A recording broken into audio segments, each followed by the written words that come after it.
Libras, hello my loves. Welcome to Vivid Vibration. My name is Christina. I hope that y'all are doing well. Libras, you have the Animal and the Pilgrim, the Creator and the King. Well, I just feel like this very decisive energy. Okay, Libs, come through with some decision making. But I feel like you're making a decision.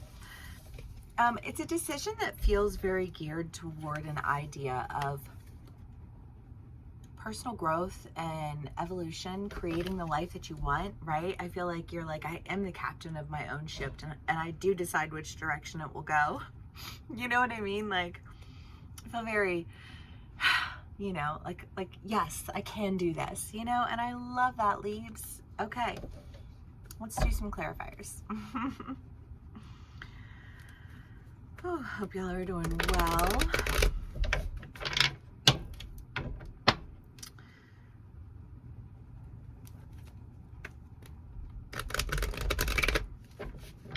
Okay, Libras.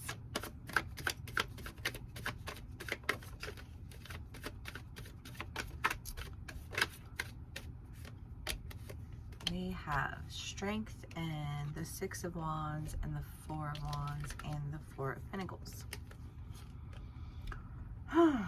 Yeah, well, I mean, this just kind of comes with the idea of like, when I'm not busy trying to like control things in other people's lives, then I can start controlling them in my own life.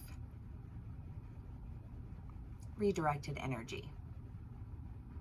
Because you're the one who directs your energy. And I feel like it takes some strength. Because, I mean, the biggest thing that people do when they feel out of control of something in their lives is they try to control things in other people's lives, right? And you can be dealing with somebody in this energy. You can be on either side of the story, take what resonates, how it resonates, and leave the rest. These are general reads. The energy that's coming through here is just one that comes with an idea of really making a decision to redirect your attention and your focus, because I feel like the animal is the idea of like, this is what I like, this is what I'm loyal to, this is what I'm focused on. And I feel like maybe unintentionally you were existing in this energy, or you were dealing with somebody who was in this energy, and I don't know how deep you want to go with intentions, because I think that varies accordingly, you know. So I'll just leave it at that. But I think that, you know, there is an element of strength needed in really, I think, being swept up in the idea that you can do this, like you can do it. You don't need other people to do it for you, you know, because I almost feel this skill, like this sense of a skill of getting other people to do things that you want to do because you, for whatever reason, are limited. You know, it's just kind of like, I don't know. Well, I think of like, I don't know. It's like a Victorian era, you know, like if you don't have the right to vote and you don't have the right to this and you don't have the right to that, then you have to, you know, like you have to petition on your behalf. But petitioning on your behalf in an unhealthy environment becomes a point of manipulation in an attempt to gain control over something you don't have control over.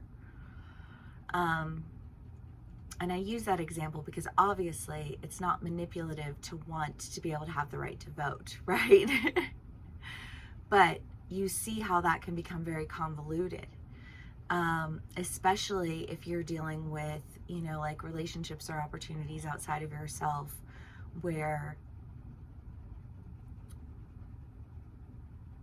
there are layers to everything.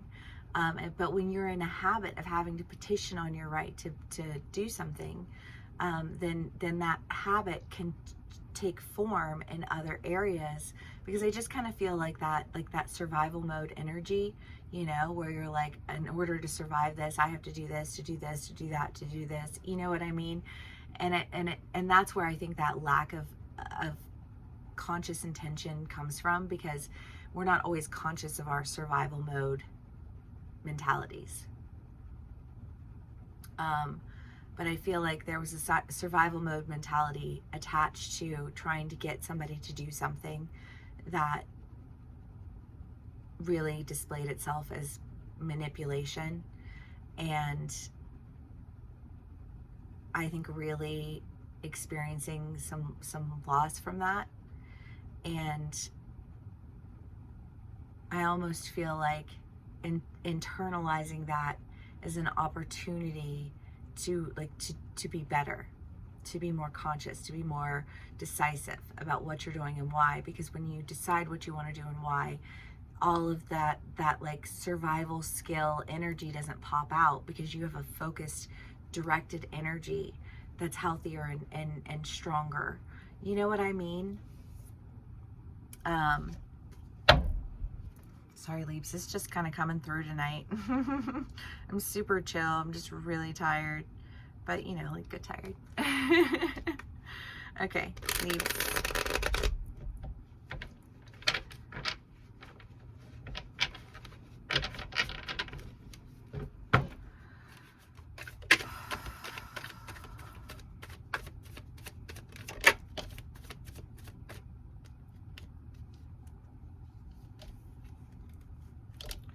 The Moon, the Knight of Cups, and the Page of Wands.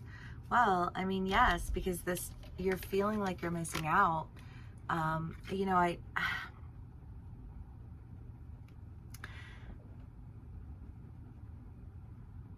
and there's a fine line, I think, for all of us when we're learning to understand following our intuition, right? Because there's a difference between intuition and psychic knowing, and there's a difference between intuition and, you know, like subconscious behaviors, and the justifying of subconscious behaviors. And I feel like there's a sense of having a lack of trust in your intuition.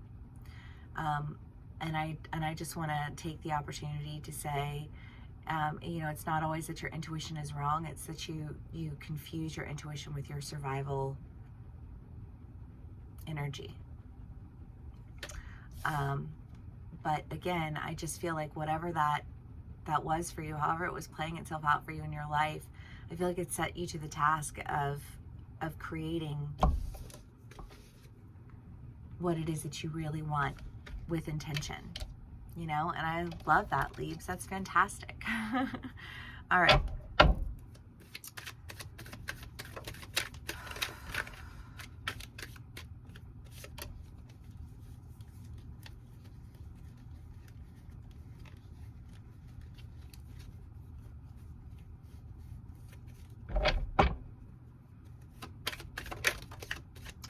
The King of Wands, the Hierophant.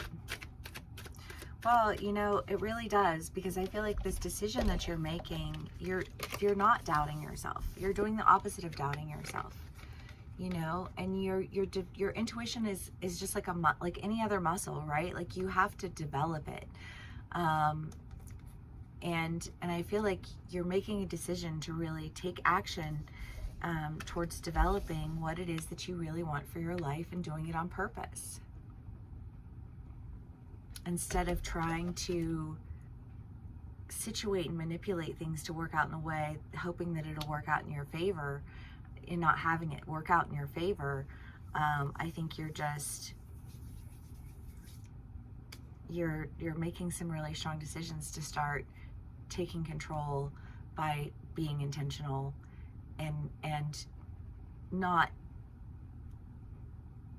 playing your intuition with your survival mode energy and bouncing back and forth between the two, calling them one and the same, because they're not one and the same.